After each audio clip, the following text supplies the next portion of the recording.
було життя. Він був, ви знаєте, ще я хочу сказати, це вже від себе. Ви розумієте?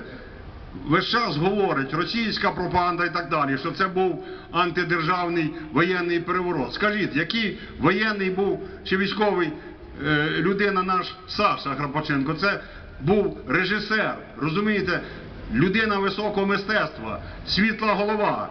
І він як ішов, я думаю, він знав, що життя коротке, а мистецтво вічне.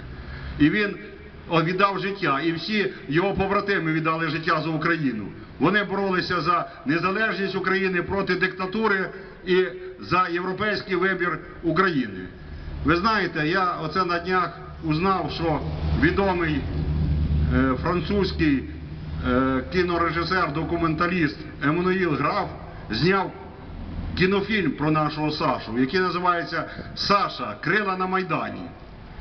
Я також хочу вам сказати, що ми шануємо пам'ять про нашого Сашу Храпаченка. У нас відкрита, і ви були, меморіальна аудиторія, в якій він вчився, присвячена Саші Храпаченку. Сьогодні ми відкриваємо меморіальну дошку, і ще ректорат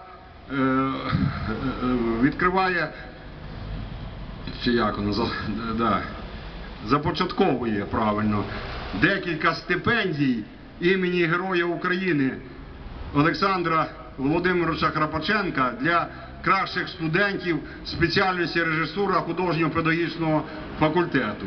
І знаменно, що саме в сьогоднішній день наш президент, патріот України, я сказав би номер один, сьогодні вручає золоту зірку Героя України батькам Саші Храпаченка в Києві.